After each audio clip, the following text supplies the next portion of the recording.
जैन बच्चों, कैसे हैं आप? उम्मीद है आप लोग अच्छे होंगे और अच्छे से पढ़ रहे होंगे। आज हम एक बहुत महत्वपूर्ण एग्जाम के बारे में आपको बताने जा रहे हैं। ये एनटीएससी का एग्जाम होता है। इसकी फुल फॉर्म होती है नेशनल टैलेंट सर्च एग्जामिनेशन।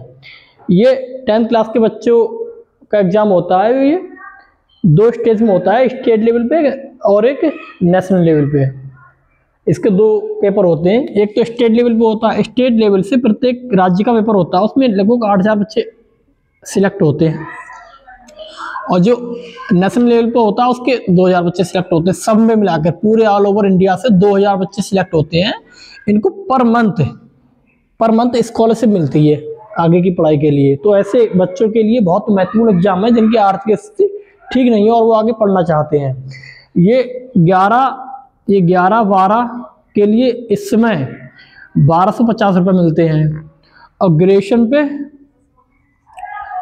2,000 रुपये मिलते हैं। लेकिन सरकार इसको बढ़ाने पर विचार कर रही है और लगभग ये अनुमान जो आ रहा है वो ये 11-12 के बच्चों को 2,000 रुपये मिलेंगे और ग्रेजुएशन लेवल के बच्चों को 5,000 रुपये मिलेंगे। ठीक है, ये ऐसा नहीं कि आपको हर बार पेपर देना पड़ेगा। ये आपको एक बार पेपर पास करना पड़ेगा। 2 पेपर होते हैं, एक स्टेट लेवल पर, एक नेशनल लेवल पर। दोनों पेपर पास करने पड़ेंगे। ठीक है, ये बहुत महत्वपूर्ण एग्जाम होता है। इससे क्या होगा, अगर आप इस एग्जाम को पास करते हैं ना तो आप IIT JEE की आप तैयारी कर रहे हैं ना, तो उसमें भी बहुत हेल्प मिलती है क्योंकि इसका जो सिलेबस होता है उसमें बहुत हेल्प करता है। तो जब आप 10th क्लास में इतना अच्छा सिलेबस पढ़े हुए होंगे तो इस एग्ज़ाम के लिए और भी अच्छे से तैयारी किए होंगे। और जब आप इसकी तैयारी करेंगे ना, अब आप ये एग्ज़ाम क्वालिफाई करे होगे तो बहुत सारी स्कॉलरशिप सरकार तो देती है। और इस अच्छे स्कूल जो होते हैं ना, वो भी उस बच्चे को एडमिशन देने के लिए काफ़ी कुछ रियायत देते हैं। मतलब फीस में भी दे सकते हैं और बहुत कुछ रियायत मिलेगी। तो मतलब बहुत महत्वपूर्ण एग्जाम होता है, कहने का मतलब ये है। ठीक है, इसकी फुल डिटेल तो अभी हम आपको नहीं दे रहे हैं क्योंकि इसकी फुल डिटेल भी बहुत सारा समय चाहिए। लेकिन एग्जाम होता है, उसकी तैयारी होती है। तो उसमें मैथ्स भी आता है ना। तो जैसे अगर हमसे कोई बच्चा पढ़ेगा, नेक्स्ट ईयर से हम मार्च अप्रैल से जो बैच शुरू करेंगे ना, मार्च अप्रैल में, ये 2025 में जब हम बैच शुरू करेंगे तो जो मैथ पढ़ाएंगे वो बोर्ड लेवल का नहीं होगा। वो जो हमारा सिलेबस होगा ना, वो हम सिलेबस इतना पढ़ाएंगे, लगभग बोर्ड का होता है इतना। तो इसके अंदर बोर्ड का भी क्लियर हो, बोर्ड का भी आएगा, जेई का। ये हम जेई के हिसाब से पढ़ाएंगे ना, तो IIT JEE के लिए तो होता ही है, होगा ही। तो जेई के साथ साथ बोर्ड का भी होगा और NTSC सारे एग्जाम आप दे सकते हो। इतना पूरा सिलेबस होगा, बहुत ज़्यादा सिलेबस होगा। सही बात तो यह है कि कोई बोर्ड की किताबें पढ़ के आगे कुछ कर नहीं सकता। बोर्ड में इतना सिलेबस कम कर दिया है। सिलेबस कम तो इसलिए किया है ताकि बच्चों के ऊपर से भार कम हो जाए। भार कम नहीं होता, भार बढ़ गया। और उल्टा बढ़ कैसे गया? देखो, बोर्ड लेवल पे तो भार कम हो गया, लेकिन जब बोर्ड से जब बाहर जाता है ना बच्चा, जब 99% लेके बाहर जाता है या इतनी परसेंटेज लेके जब बाहर आता है ना, तो उसका कुछ भी नहीं होता है ना। किसी एग्जाम में पास, जो सिलेबस नहीं है तो पास कैसे हो जाएगा? और अब तो अच्छी सारी, पहले DU में एडमिशन होता परसेंटेज हिसाब से। DU परसेंटेज हिसाब से एडमिशन क्यों बंद कर दिया? क्योंकि इतने परसेंट वाले बच्चों को भी अच्छे कॉलेज नहीं मिल पा रहे थे। अब तो कितना कंपटीशन हो गया। क्यों कंपटीशन हो गया? क्योंकि सिलेबस इतना कम कर दिया। तो सिलेबस जब कम कर दिया तो बच्चे पढ़ने वाले जब पढ़ेंगे, जब इतनी बड़ी जनसंख्या में पढ़ने वाले तो बहुत सारे होंगे ना, जब पढ़ने वाले बहुत सारे होंगे तो सीटें बहुत कम होती हैं, तो कंपटीशन बहुत ज़्यादा हाई हो गया। तो बोर्ड का सिलेबस पढ़ के कोई बच्चा आगे नहीं बढ़ सकता। तो इसीलिए हम उसे बोर्ड से बहुत ज़्यादा आगे पढ़ाएंगे। इस साल तो हमने बोर्ड का ही पढ़ाया है NCERT लेवल पे, क्योंकि हमने सितंबर से पढ़ाना शुरू किया है तो हमारे पास समय भी ज़्यादा नहीं था ना। इसीलिए अब हमारे पास पूरी साल होगी, तो पूरी साल में आपको बहुत ज़्यादा पढ़ाएंगे। इतना पढ़ाएंगे जितना आप, मतलब लाखों रुपए बच्चे फीस देते हैं ना कोचिंग में, बहुत अच्छी कोचिंगों में फीस देते हैं लाखों रुपए, तो उन कोचिंगों में इतना पढ़ाया जाता है, समझे आप? और वो हम आपको बिल्कुल मुफ्त पढ़ाएंगे। तो ज़्यादा से ज़्यादा बच्चों को हमारे साथ जोड़िए। हम भी आएंगे आपके पास फेस टू फेस। ठीक है, जो बच्चे कमेंट और वो करेंगे ना, जो आस पड़ोस के बच्चे होंगे उनके पास तो हम जाएंगे ही, दूर के होंगे तो उनकी बात अलग है। लेकिन कंटेंट आपको नंबर 1 का मिलेगा। जो कंटेंट लाखों लाखों रुपए बच्चे फीस देके प्राप्त कर रहे हैं वो आपको बिल्कुल मुफ्त में प्रोवाइड कराएंगे। ये आप रियलाइज करेंगे जब आप उन बच्चों से कंपेयर करेंगे हमारी क्लास का, जब हम लेके आएंगे। ठीक है, इसीलिए अभी से अच्छे से पढ़ाई में जुट जाइए। इस साल तो बोर्ड के ही हिसाब से पढ़ा रहे हैं, लेकिन अगले साल जब आप हमसे पढ़ेंगे ना तो एक बिल्कुल अलग सिलेबस होगा, अलग सारी क्लासें होंगी, बहुत मज़ा आने वाला है। ठीक है, और एक बात महत्वपूर्ण बात है, इस एग्ज़ाम का जो सेकंड पेपर होता है ना उसको एनसीईआरटी कंडक्ट कराती है, नेशनल लेवल पर एनसीईआरटी कंडक्ट कराती है। और मजे की बात यह है कि एनसीईआरटी खुद उतना सिलेबस अपनी किताबों में नहीं डाल रखा है 10th में, जितना ये पेपर में ये लेते हैं 10th क्लास का बोर्ड बोलकर। ये 10th क्लास का लेवल का पेपर होता है, लेकिन उतना सिलेबस ये एनसीईआरटी किताब में खुद नहीं है। तो समझो आप, क्योंकि कम कर दिया ना। एनसीईआरटी किताब बहुत अच्छी किताबें थी, लेकिन सरकार ने क्या किया, बच्चों के ऊपर प्रेशर कम हो जाए ना, बच्चे अच्छी अच्छी परसेंटेज लाएं। पहले बहुत हार्ड सिलेबस था तो बहुत बच्चे कम मात्रा में पास भी बहुत कम होते थे और परसेंटेज भी बहुत कम आते थे, लेकिन अब परसेंटेज बहुत ज़्यादा आने लग गई, क्यों, सिलेबस कम हो गया है। ठीक है, तो इसीलिए अच्छे से पढ़िए। अब हम इसके कुछ 4-5 सवाल भी ले लेते हैं आज जाके, ताकि आपको थोड़ा सा अनुमान लग जाए। ठीक है,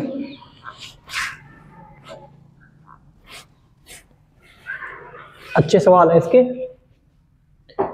क्वाड्रेटिक क्वेश्चन के यही सवाल ले रहे हैं और वो बोर्ड में भी आ सकते हैं। ऐसी बात नहीं कि कोई सवाल इसमें आया तो बोर्ड में ना आए। ठीक है, पहला सवाल है रूट 11, इसके अंदर रूट 11, इसके अंदर रूट 11, इसके अंदर रूट 11 डॉट डॉट और इन्फिनाइट, यानी अनंत तक है ये। अब हमको इसकी वैल्यू फाइंड करनी है, इसकी वैल्यू बतानी है। ये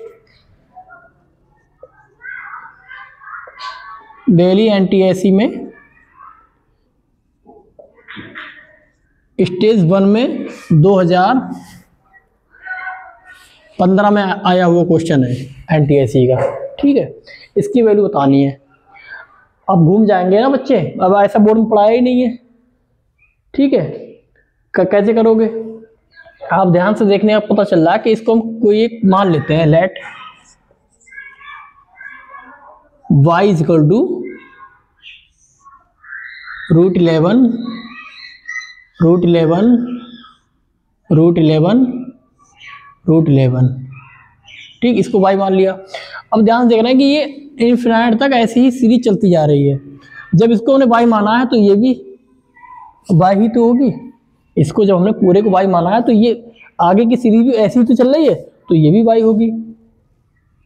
y is equal to root 11 और ये जब y है तो ये इंटू y। अब क्या करेंगे, दोनों तरफ वर्क कर देंगे, स्क्वायर कर देंगे ऑन स्क्वायरिंग बोथ साइड। ठीक है, स्क्वायर कर देंगे y का स्क्वायर, रूट 11 इंटू वाई का स्क्वायर, स्क्वायर से रूट कैंसिल, कितना आ गया y स्क्वायर, ये 11 इंटू वाई, इधर ले आया इक्वल टू 0, y कॉमन ले लिया, y minus 11 equal to 0, y equal to 0, y equal to 11, ये दो मान आ गए। ठीक है, अब y की वैल्यू अगर हम यहाँ पर y 0 रखेंगे तो 0 हो जाएगा। अब y की वैल्यू यहाँ पर हम रखेंगे 11 तो क्या आ जाएगा, देखो y इक्वल टू रूट 11, जो कि हमने y तो माना था ना, इसको y ही माना था। अब y की वैल्यू आएगी 11 तो 11 रख दो, जोड़ा करना है 11 का, तो y का मान कितना आएगा, 11 आ गया, y का मान 11 आ गया है यहाँ पर भी। और y क्या है, y ये पूरा पद y है, तो इसकी वैल्यू फाइंड करनी थी, 11 आ गई। ठीक है, इसकी वैल्यू फाइंड करनी थी, 11 आ गई। ठीक,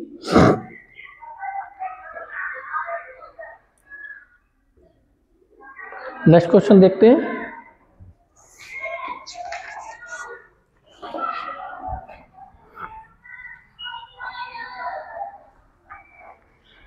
देखो ऐसे क्वेश्चन बोर्ड में नहीं है, लेकिन ऐसे क्वेश्चन बहुत सारे क्वेश्चन हम आपको कराएंगे। और क्वाड्रेटिक इक्वेशन बोर्ड के में बहुत कम पढ़ाई गई है, लेकिन जब हम आपको जेई का पढ़ाएंगे ना तो बहुत क्वाड्रेटिक इक्वेशन बहुत सारा पढ़ाएंगे। सिलेबस बहुत ज़्यादा है इसका क्वाड्रेटिक इक्वेशन का, ऐसा नहीं बहुत कम है, बोर्ड में कम है बस। और क्वाड्रेटिक इक्वेशन ऐसे चैप्टर है ना, इसको बेसिक के तौर पर पढ़ते हैं, मतलब क्वाड्रेटिक इक्वेशन हर चैप्टर में काम आता है। जब आप जेई की सवाल करेंगे ना, जब आप यहाँ पर सवाल जब जेई कराएंगे ना तो आप देखेंगे जेई का कोई सवाल ऐसा नहीं है कि जो एक चैप्टर से हो जाए, मतलब बहुत एक का रेयर होते हैं। अगर 100 क्वेश्चन उसमें जेई में आते हैं तो 20 क्वेश्चन तो मान सकते हैं शायद ये एक सिंगल चैप्टर से हो, नहीं तो नहीं होते हैं। जेई मेंस में तो है, एडवांस में तो बिल्कुल नहीं मिलते हैं। और बाकी जो 80 क्वेश्चन जो होते हैं, उस 80 क्वेश्चनों में प्रत्येक क्वेश्चन में 4-4, 5-5 चैप्टर लगते हैं, समझे। तो उसके लिए पूरा मैथ कंप्लीट होना चाहिए बेसिक सहित। तो क्वाड्रेटिक इक्वेशन हर चैप्टर में काम आती है, ऐसा नहीं कि इसी यहीं पे खत्म हो गई, हर चैप्टर में काम आती है। जेई की पढ़ाई बिल्कुल डिफरेंट है, मतलब बोर्ड से बिल्कुल डिफरेंट है, बहुत मजा आने वाला है। जब आप क्वेश्चन करोगे ना तो आपको भी अच्छा लगेगा। नेक्स्ट क्वेश्चन है,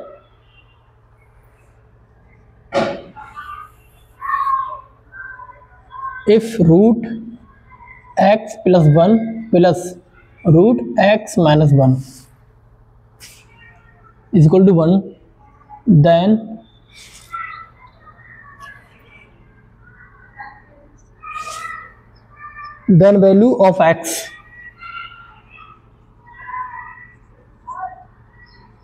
value of x इज, ज्ञात करने क्या है। ये उत्तर प्रदेश के एनटीएससी में स्टेज 1 में आया है, ठीक है। ये 2020 में आया हुआ क्वेश्चन है। तो हर राज्य से 8-8 हज़ार बच्चे लिए जाते हैं, हर राज्य से 8-8 हज़ार बच्चे लिए जाते हैं। फिर उन जो 8-8 हज़ार बच्चे सिलेक्ट होते हैं, उनका स्टेज 2 होता है, वो एनसीईआरटी नेशनल लेवल पे कराती है।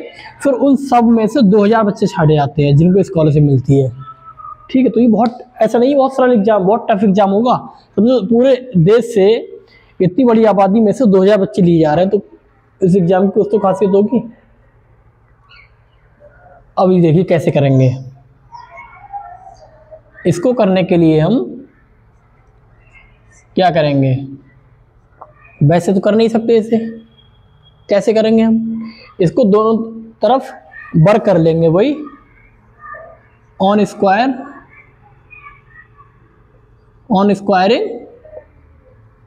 बोथ साइड, ठीक है। ये क्या होगा, x + 1 प्लस x - 1 का स्क्वायर इक्वल टू 1। फॉर्मूला लगाएंगे a + b का होल स्क्वायर, बीच में माइनस है, ठीक है। a - b का होल स्क्वायर का सूत्र लगाएंगे, ठीक है। अब ये a square plus b square -2ab, a कितना है, √x + 1 इंटू √x - 1, ठीक है, इक्वल टू 1 का स्क्वायर। ये क्या, स्क्वायर से रूट कैंसिल। अब x 2x माइनस का 1 प्लस का 1, ये दोनों कट जाएंगे। जब इसका हट जाएगा ना, अगली लाइन कट जाएंगे, वो डायरेक्ट लिख दे रहे हैं। ये जब कट जाएगा, खत्म हो गया, तो ये क्या बचेगा, -2 √x + 1 into x - 1 equal to 1। अब देखिए ये इधर ले जाएंगे, ये उधर ले जाएंगे, 2x - 1 इक्वल टू प्लस का 2 रूट। अब देखिए ये a + b, a - b, यानी कि x स्क्वायर माइनस 1 का स्क्वायर, ठीक है। तो 2x, अब क्या करेंगे, यहाँ पर भी दोनों तरफ एक बार फिर से वर्क करेंगे, अगेन ऑन स्क्वायरिंग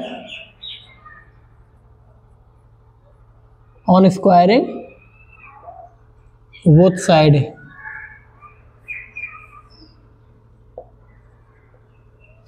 ठीक है।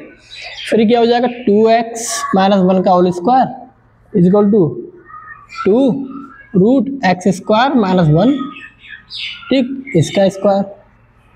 ये क्या हो जाएगा 2 दूनी 4 एक्स 2 2 4 एक्स स्क्वायर डायरेक्ट कर रहे हैं, ठीक है, प्लस 1 माइनस 2 2 4 एक्स और माइनस 1 की गुणा ये हो गई, ठीक है, माइनस 1 ही 1 की गुणा इंटू 1 होगा, 1 की गुणा तो वही आ जाएगी, यहाँ 2 2 4 स्क्वायर से रूट कैंसिल तो x square minus 1,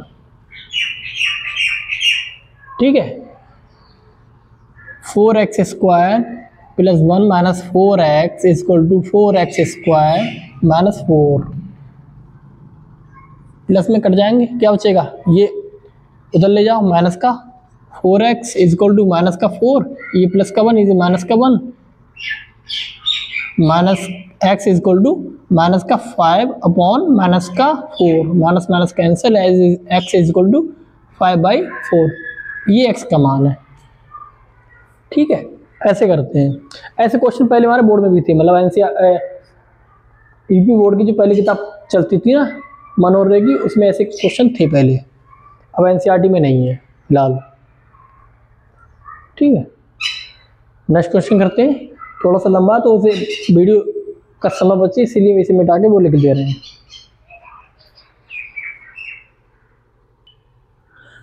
the next question कहना find the sum of real value of x which satisfying, मतलब एक्स के वास्तविक मान रियल वैल्यू जो इसको सेटिस्फाई करते हैं उनका योग हमें बताना, योग जोड़ बताना उनका, ठीक है।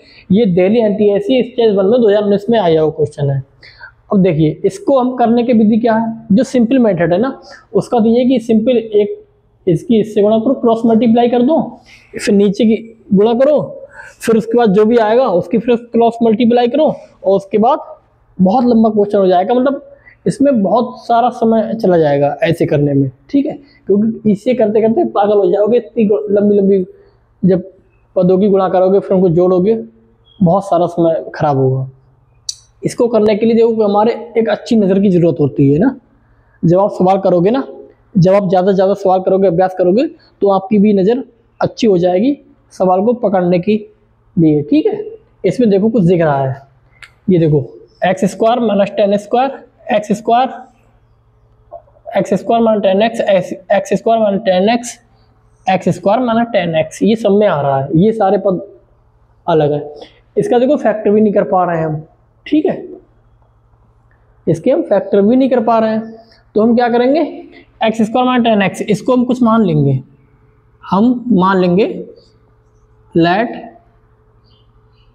t is equal to x square minus 10x, ठीक है। अब यहाँ पर रख दो इसको 1 upon t minus 45 plus 1 upon t minus 29 equal to 2 upon t minus 69।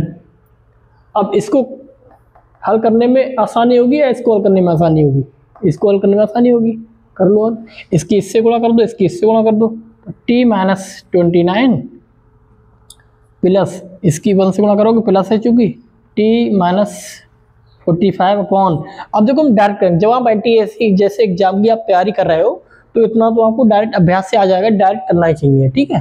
इनकी गुणा डायरेक्ट कर रहे हैं हम, ये टी स्क्वायर, देखो नियम होता है अगर माइनस माइनस है ना तो ये दोनों जुड़ जाएंगे, 9 5 14 4 2 6 1 7 और माइनस में आएगा इंटू टी, माइनस है ना तो माइनस माइनस प्लस। अब 45 और 29 की गुणा करेंगे, 45 29 की जो गुणा आएगी वो आएगी 1305,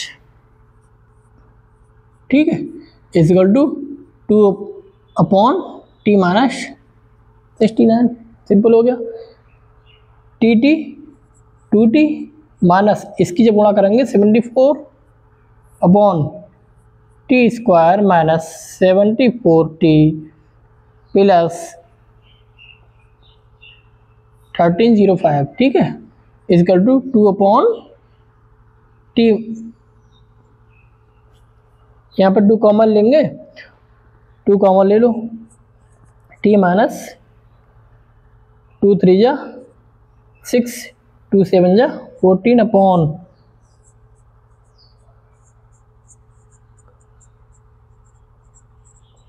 ठीक 2 अपॉन टी माइनस 29, क्योंकि 2 से 2 कैंसिल। अब इसकी डायरेक्ट इससे गुणा कर देंगे, इसकी गुणा इससे करेंगे और इसकी गुणा यहाँ 1 है ना, इसकी गुणा 1 से कर देंगे। अब देखिए इसकी गुणा इससे करेंगे, डायरेक्ट करेंगे टी टी टी स्क्वायर। अब देखिए माइनस माइनस है तो ये जुड़ जाएंगे, 9 7 9 7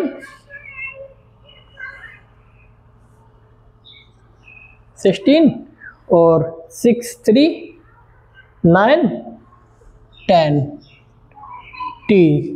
ठीक है, अब 37 और माइनस माइनस यहाँ पर प्लस 37 और इसकी जब गुणा करेंगे 69 की, ये आएगी 2553 2553। ठीक है, इक्वल टू इसकी 1 से गुणा कर दी हमने, क्या आ गया इधर टी स्क्वायर माइनस 74 टी। ठीक है, अब ये देखो ये बराबर में है ना, तो ये कैंसिल हो जाएंगे, सेम चिन्ह बराबर में सेम चिन्ह में कैंसिल होते हैं, ऐसा नहीं कि बराबर में कुछ भी कैंसिल हो जाएगा, जो सेम चिन्ह होते हैं वो कैंसिल होते हैं। ये माइनस है ये माइनस है, ये इधर ले आओ माइनस 106 टी, ये माइनस का इधर आ जाएगा प्लस में 74 टी इक्वल टू, ये उधर ले जाओगे माइनस में। ठीक है,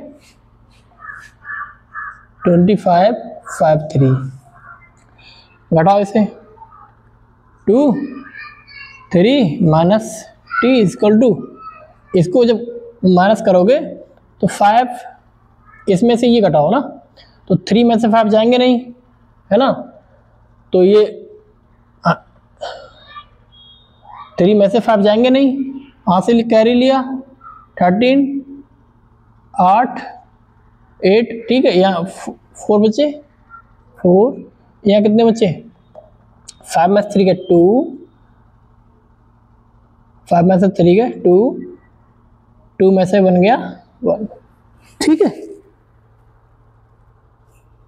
ठीक, माइनस के ज़्यादा है माइनस के बचेंगे, माइनस से minus cancel, t is equal to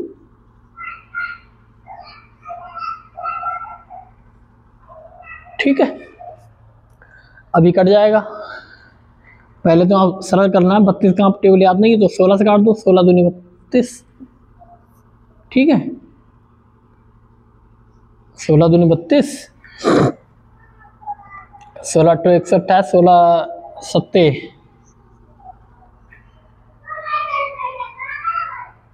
ठीक है,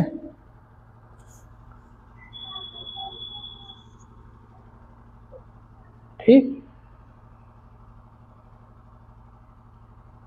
क्या आ जाएगा फिर 2 से और काट दो, 2 3 जा 6, 2 9 जा 18, तो टी का मान कितना आ गया 39। ठीक है, इसको डिवाइड कर दिया ना, इसको काटा 16 से, फिर इसको काटा 16 से 78 आया, फिर इसको 2 से इसको भी डिवाइड कर दिया 39 आ गया। अब टी की वैल्यू आ गई इतनी, लेकिन हमको क्या करना है, हमको मान तो x का निकालना है, टी में वैल्यू आई है, हमें टी क्या मान रखा था एक्स स्क्वायर माइनस 10x, तो टी की जगह पर रख दो एक्स स्क्वायर माइनस 10x, ये इधर ले आओ माइनस का 39 इक्वल टू 0। 39 के ऐसे फैक्टर की घटाने पर 10 आए, 30 गुणा 39 की 30 माइनस 3, 30 गुणा 3 एक्स स्क्वायर माइनस 13। ठीक है, अब देखो जैसे हमने इसके डायरेक्ट किए थे ना, अब इसके भी हम डायरेक्ट ही करेंगे ताकि आपको अभ्यास हो जाए ना, जब आप ऐसे एग्जाम को देने जा रहे हैं तो इसको आपको डायरेक्ट करने की मतलब अभ्यास से आपको आ जाएगा। ठीक है, इसलिए हम कर रहे हैं ताकि आप भी कोशिश करो डायरेक्ट करने की। ठीक है,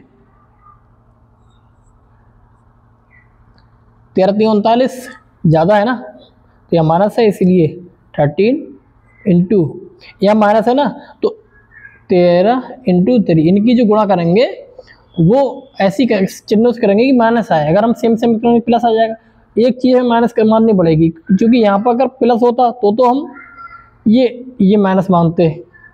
ठीक है, अगर यहाँ प्लस होता नहीं, अगर यहाँ प्लस होता तो हम ये माइनस मानते, क्योंकि यहाँ पर प्लस नहीं है ना, बड़ी संख्या को, यहाँ पर प्लस होता तो बड़ी संख्या को हम प्लस करते, यहाँ पर चूंकि माइनस है इसलिए बड़ी संख्या माइनस और छोटी संख्या प्लस, x प्लस 3 हमको डायरेक्ट करना सिखा रहे हैं। ठीक है, मान निकालने के लिए दोनों को 0 के बराबर रख लेंगे तो x का मान एक तो 13 आ जाएगा, एक x का मान आ जाएगा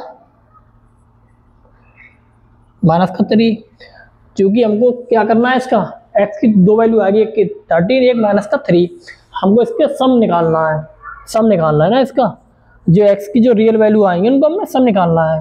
तो 13 plus minus 3 equal to 13 plus minus minus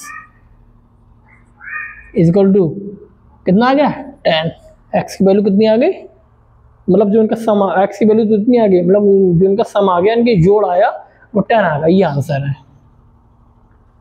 कितना शानदार सवाल है ना, लेकिन बोर्ड में आपने नहीं पढ़ा ना, जब हम इसलिए आपको देखो ये डेमो क्लास है, इसलिए हम आपको बता रहे हैं ताकि आप ज़्यादा से ज़्यादा बच्चों को जोड़ें, और जब हमारा जो नया सत्र शुरू करेंगे ना हम, तो उसमें बहुत ज़्यादा बताने वाले हैं, बहुत ज़्यादा, हम भी बहुत एक्साइटेड हैं आपको पढ़ाने के लिए जेईई का सिलेबस। ठीक है, बहुत अच्छे से पढ़ाएंगे आपको, पढ़ते रहिए, और हम चाहते ज़्यादा से ज़्यादा बच्चे जो हमसे पढ़ रहे हैं वो इस स्कॉलरशिप को जरूर लें। 10th क्लास में, 10th क्लास में इसको पास करें, और 11th 12th में स्कॉलरशिप ले, उससे आप आगे की पढ़ाई करें।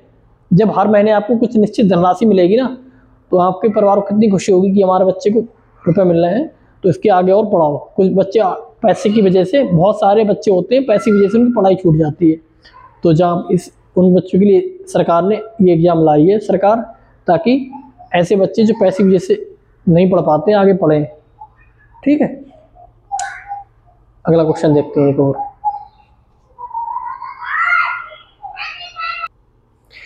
देखिए नेक्स्ट क्वेश्चन है, इफ ये एक क्वाड्रेटिक इक्वेशन है, has roots which are numerically equal but of opposite sign, the value of m must be. कह रहे हैं कि जो क्वाड्रेटिक इक्वेशन है वो दो मूल ऐसे रखती है जो न्यूमेरिकली, मतलब नंबरिक रूप से तो समान है लेकिन साइन अपोजिट है। जैसे मान लो दोनों मूल अल्फा है, सेम है ना, अल्फा है तो न्यूमेरिकली तो समान है लेकिन साइन अपोजिट है, ये प्लस है तो ये माइनस है, ऐसे है। ठीक है, तो हमको m की वैल्यू क्या होनी चाहिए ये याद करना है। ये भी दिल्ली NTSC स्टेज 1 में 2016 में आया हुआ क्वेश्चन है। ठीक है, कैसे करेंगे, पहले इसको हम क्वाड्रेटिक इक्वेशन के फॉर्म में लिख लेते हैं।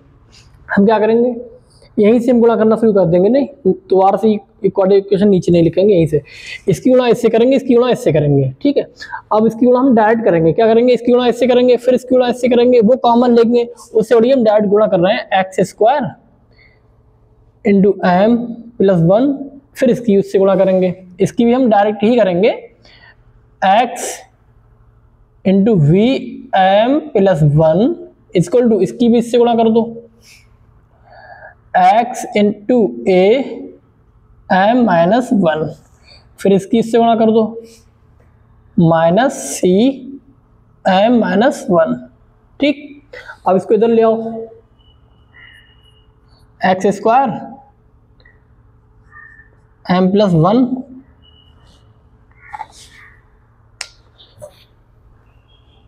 ये गुणा हो गई।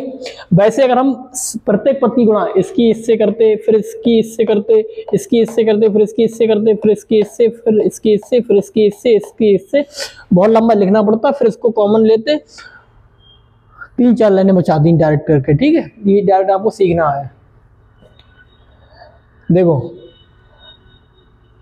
m प्लस 1 इंटू x², अभी देखो ये इधर लाएंगे, ये माइनस में हो जाएगा, फिर इसको कॉमन लेंगे, x कॉमन जब ले लेंगे फिर क्या हो जाएगा, ये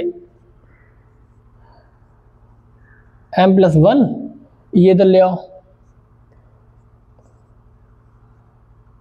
m माइनस 1 इंटू x। ठीक है, ये इधर ले आओ तो माइनस जाएगा, तो माइनस का x कॉमन ले लिए इन दोनों में। अब ये इधर लाएंगे तो ये पॉजिटिव हो जाएगा। अब ये क्वाड्रेटिक इक्वेशन बन गई। A x square plus b x plus c equal to 0, इस फॉर्म में लिखी हुई है ये, ठीक है, इस फॉर्म में लिखी हुई है। अब क्या कह रहे हैं ये कह रहे हैं इसके जो मूल हैं, मूल समान है लेकिन साइन अपोजिट है, तो एक प्लस एक माइनस, ठीक। हम जानते हैं sum of roots, sum of roots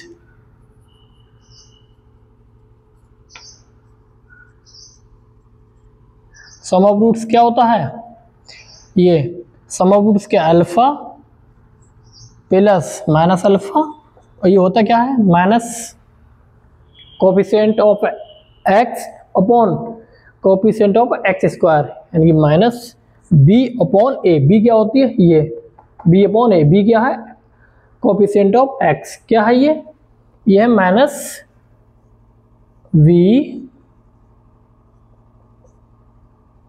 ठीक है,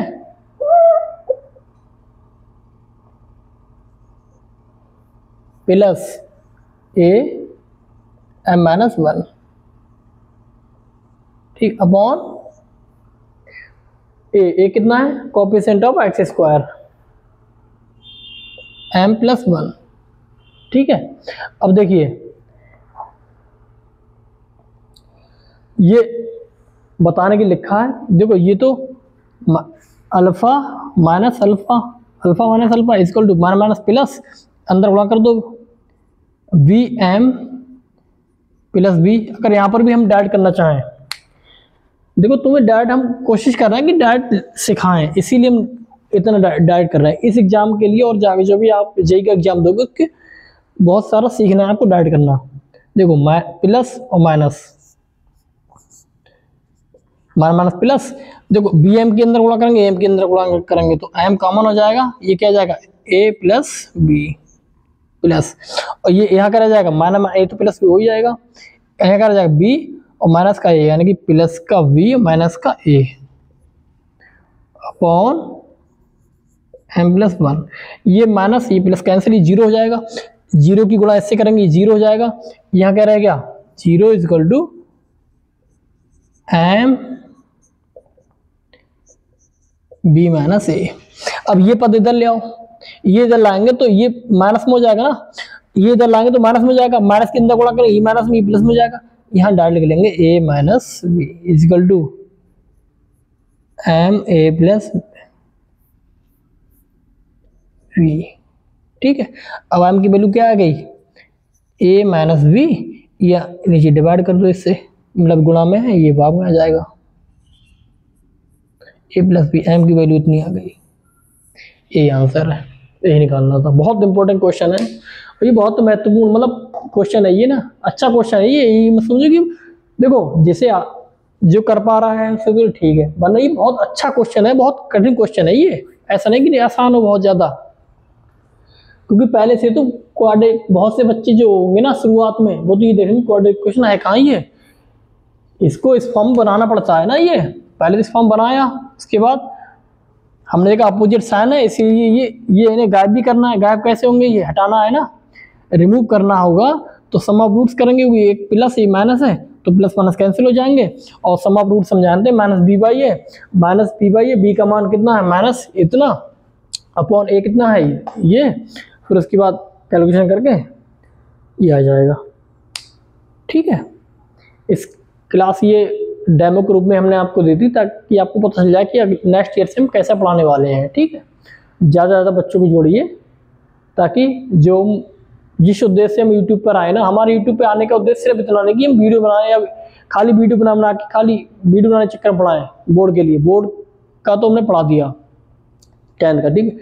अब जो इस बार हम पढ़ाई करेंगे हमारे पास समय भी अच्छा खासा रहेगा, पूरी साल रहेगी, पूरी साल हमको मिलेगी, तो हम टोटल जेई के हिसाब से पढ़ाएंगे तो उसमें सारा कुछ कवर हो जाएगा, जेई में सारा कुछ कवर हो, क्योंकि जेई का सिलेबस होता है इतना, बोर्ड का होता है इतना, तो ये इसके अंदर तो होगा ही होगा ना, ये इसके अंदर नहीं होगा लेकिन ये इसके अंदर होगा ही होगा, इसीलिए ठीक है। तो जिस उद्देश्य से हम यूट्यूब पर आए उस उद्देश्य को सफल बनाने के लिए ज़्यादा से ज़्यादा छात्रों को जोड़िए हमसे। मिलते हैं अगली क्लास। जय हिंद।